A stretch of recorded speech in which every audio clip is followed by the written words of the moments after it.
नमस्कार दोस्तों, स्वागत है आपका एक बार फिर से जे जी के हब में। और सबसे पहले तो मैं आपको यही कहूँगा, अभी जो फर्स्ट पारी के अंदर एग्जाम हुआ था और एग्जाम का जो लेवल था दोस्तों, वो बेहद ही शानदार लेवल बनाया गया है। क्योंकि अधिकारी पोस्ट की जो थी ना, वो आज मेरे को वाकई में लगा भी हाँ पेपर इस लेवल का होना चाहिए। क्योंकि कंपटीशन लेवल में 80% 85% कट ऑफ जा रही थी। उसको देखते हुए अभी देखा जाए तो प्री के अकॉर्डिंग अगर पेपर देखा जाए, ग्राम विकास अधिकारी का बहुत ही शानदार पेपर बना था दोस्तों, जिसमें किसी भी प्रकार का कोई जो है ऐसे इजी प्रश्न जो है बिल्कुल ऊपर से प्रश्न नहीं डाला गया था।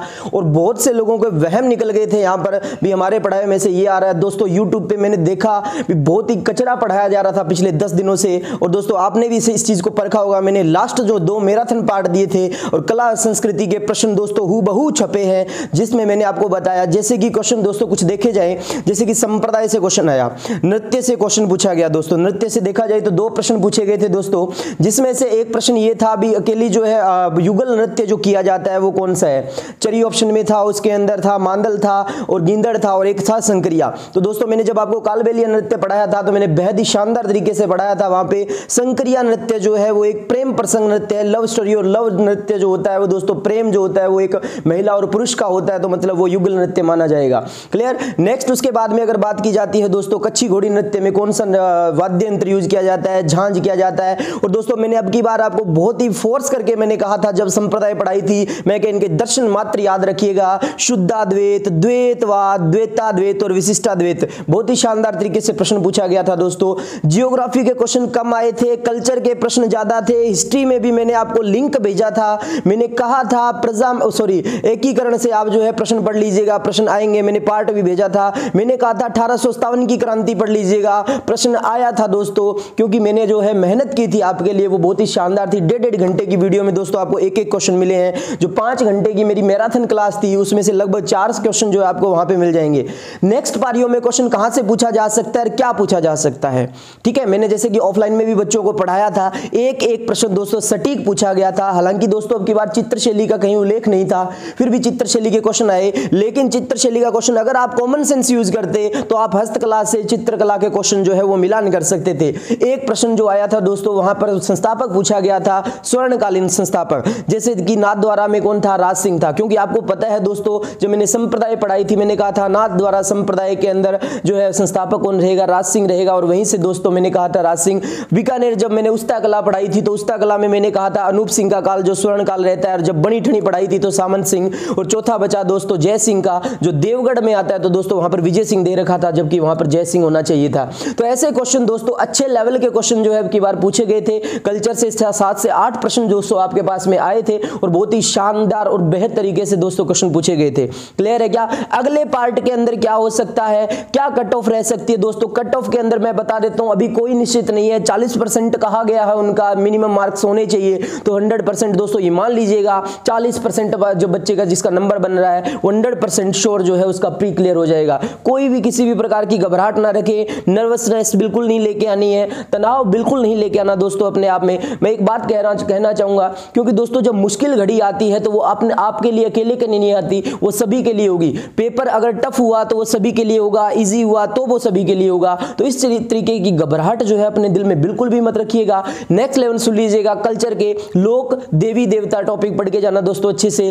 लोक देवी देवता के अलावा दोस्तों हस्तकला टॉपिक से क्वेश्चन में दोस्तों आपको कल के पेपर के अंदर मिलेगा।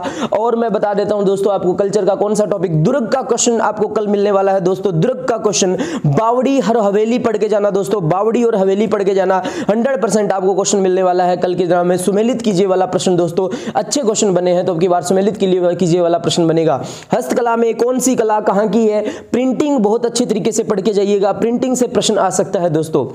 नेक्स्ट, बीकानेर की जितनी भी कलाएं मैंने आपको पढ़ा रखी है उन कलाओं को एक बार के लिए बढ़िया से रिवीजन करके जाइएगा, प्रश्न वहां से आ सकता है दोस्तों। चित्रकला से प्रश्न पूछ लिया गया है तो कल के एग्जाम में दोस्तों आपको हस्तकला से प्रश्न पूछा जाएगा। संत संप्रदाय से प्रश्न पूछा जा सकता है, रिपीट भी हो सकता है, कोई बड़ी बात नहीं है, पर लोक देवी देवता से प्रश्न आपको पूछा जाएगा। नेक्स्ट दुर्ग का आएगा। नेक्स्ट इतिहास के अंदर बात सुन लीजिएगा दोस्तों, प्रजामंडल के संस्थापक पूछे जा सकते हैं आपको कल आपको प्रजामंडल के संस्थापक पूछे जा सकते हैं। एकीकरण के 7 चरणों की दिनांक और उनके नाम, उनमें राज प्रमुख, उनमें मुख्यमंत्री कौन था, प्रधानमंत्री कौन था, क्या क्या दोस्तों उसके अंदर नीतियां रही थी, रणनीतियां रही थी, सारी मैंने एक वीडियो के अंदर आपके लिए डाल रखी है।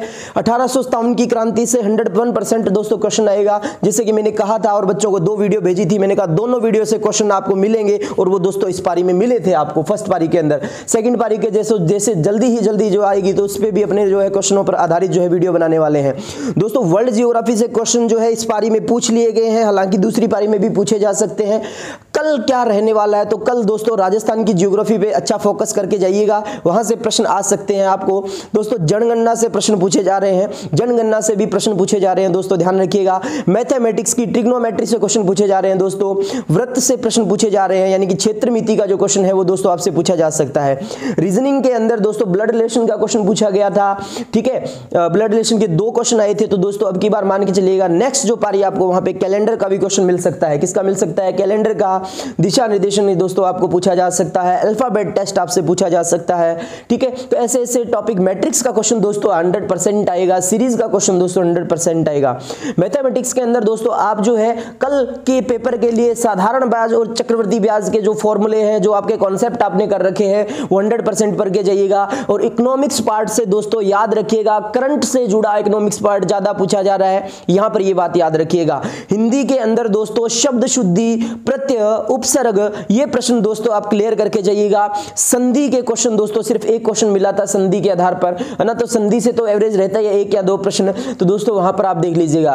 क्लियर। नेक्स्ट जो है कंप्यूटर का दोस्तों ऊपर से प्रश्न नहीं उठ रहा है, थोड़ा सा डीप पढ़ के जाइएगा। कंप्यूटर में आपको डाउट आ सकते हैं, क्योंकि दोस्तों अगर आपने ऊपर से पढ़ा है, एक्सेल के प्रश्न जो है, MS वर्ड एक्सेल के क्वेश्चन जो आप अच्छे से पढ़ के जाइएगा, शॉर्ट की पढ़ के जाइएगा, कल आपको शॉर्ट की से क्वेश्चन मिलने वाला है दोस्तों। तो यही कहूंगा, बेस्ट ऑफ लक दोस्तों कल के एग्जाम के लिए। डरना बिल्कुल भी नहीं है, घबराना नहीं है, जो आपके लिए टफ है वो और के लिए भी टफ होगा, जो आपको नहीं आता वो औरों को भी नहीं आता। तो अपना टारगेट रहेगा, पहले उन्हीं क्वेश्चनों का चुनाव कीजिए जो आपको 100% आते हैं, और उन क्वेश्चनों को करने के पश्चात OMR फिल्म कीजिए, उनमें संख्या काउंट कीजिए। अगर आपके क्वेश्चन 40+ वहां पर सही हो रहे हैं, उसके पश्चात ही आप तुक्का लगाना शुरू कीजिए, शुरू से तुक्का लगाना मत शुरू कीजिए दोस्तों, मेरा बार बार यही कहना है। इस चीज का आपको 100% बेनिफिट मिलेगा। क्लियर है क्या? ऐसी ही नई जानकारी के साथ दोस्तों मैं लेके आता रहूंगा वीडियो आपके लिए। नेक्स्ट पारी होती है और उसके बाद में देखते हैं दोस्तों क्या कुछ होता है नेक्स्ट पारी में, और उसके लिए कल की रणनीति क्या रहेगी दोस्तों मैं आपको जरूर बताऊंगा। और आज के लिए बहुत बहुत धन्यवाद। कल्चर जो मैंने पढ़ाया वो 100% पूछा गया, क्योंकि दोस्तों मैंने मेहनत की है, भगवान पे विश्वास रख के, मेरे साथियों के स्नेह पे विश्वास रख के मैंने जो है मेहनत की है, और उसका जो है मुझे रिजल्ट भी मिला है। और 101% दोस्तों 101% क्वेश्चन हूबहू जैसे मैंने कहा भी इस पैटर्न पे क्वेश्चन अब की बार अच्छे लेवल का बन सकता है, वो बना है दोस्तों। और उसी पैटर्न पे दोस्तों नेक्स्ट लेवल के एग्जाम में रहेंगे। लोक देवता और लोक देवियां पढ़ना ना भूलिएगा दोस्तों। किस वंश की कुल देवी है, किस वंश की इष्ट देवी है, ऐसे प्रश्न भी दोस्तों आपसे पूछे जा सकते हैं। और लोक देवता के अंदर पंच पीर जो है मारवाड़ के, एक प्रश्न रट देना दोस्तों, जैसे कि देव बाबा, मल्लीनाथ जी, मामा देव जी, कौन सा पंथ मल्लीनाथ जी ने शुरू किया, कुंडा पंथ शुरू किया, कामड़िया पंथ रामदेव जी ने चलाया, कुछ इस प्रकार के प्रश्न जो है डीपली प्रश्न। अवतार जरूर पढ़ के जाना, जैसे रामदेव जी को कृष्ण और किसका अवतार माना जाता है, राम का, बाबू जी को लक्ष्मण का अवतार माना जाता है, देवनारायण जी को विष्णु का अवतार माना जाता है दोस्तों, कल्लाजी राठौड़ को शेषनाग का अवतार माना जाता है। कल्लाजी राठौड़ के गुरु का नाम क्या था? भैरवनाथ था दोस्तों। ऐसे गुरु के नाम, गोगा जी के गुरु का नाम गोरखनाथ जी, बाबू जी के गुरु का रामदेव जी के गुरु का नाम बालीनाथ था। इस तरीके से दोस्तों आप जो है पढ़ के जाइए। हड़बू जी के गुरु का नाम बालीनाथ था, क्योंकि हड़बू जी और रामदेव जी मौसेरे भाई थे। हड़बू जी दोस्तों किसके समकालीन थे? जोधा के। जबकि अगर बात की जाए दोस्तों मेहाजी मांगलिया की, तो वो चूड़ा के समकालीन थे। तो ऐसे प्रश्न दोस्तों आपके अंदर के प्रश्न पूछे जा रहे हैं। घोड़ों के नाम याद करके जाइएगा, जैसे किड काबरा घोड़ा किसका है सर? मेहाजी मांगलिया का है। लीला घोड़ा रामदेव जी का, तो लीला अगर देवनारायण जी का। गोगा बप्पा किसकी? गोगा जी की। तो बाबू जी की सर कौन सी है? केसर कालमी। तेजा जी की लीलन है, तो सर देवनारायण जी की लीलागर है। क्लियर? तो ऐसे घोड़े, जो घोड़े से संबंधित दोस्तों प्रश्न है। मेले याद करके जाइएगा। मेले का मैंने कहा था, ऑफलाइन के बच्चे अगर मेरी वीडियो देख रहे हैं तो मैंने कहा था अब की बार मेले का प्रश्न 101% आएगा, और वो आया था दोस्तों फर्स्ट पारी के अंदर। तो इसी प्रकार कहूंगा नेक्स्ट पारी के लिए तैयार हो जाइएगा। त्योहार का प्रश्न, और भाद्रपद महीने और चैत्र और फाल्गुन में से आपको एक प्रश्न मिल जाएगा दोस्तों। 3 महीनों को बेहद अच्छे तरीके से पढ़ के जाइएगा। ऐसी नई जानकारी के साथ दोस्तों मिलते हैं, और ढेर सारा बेस्ट ऑफ लक यार। डरना नहीं, घबराना नहीं, इष्ट देवता और माता पिता का आशीर्वाद जरूर लेके जाइएगा, और 100% आप झंडे गाड़ के आओगे, मुझे विश्वास है मेरे दोस्तों पे। क्लियर है दोस्तों? तो नेक्स्ट मिलते हैं अपनी नई वीडियो के साथ। आज के लिए बहुत बहुत धन्यवाद।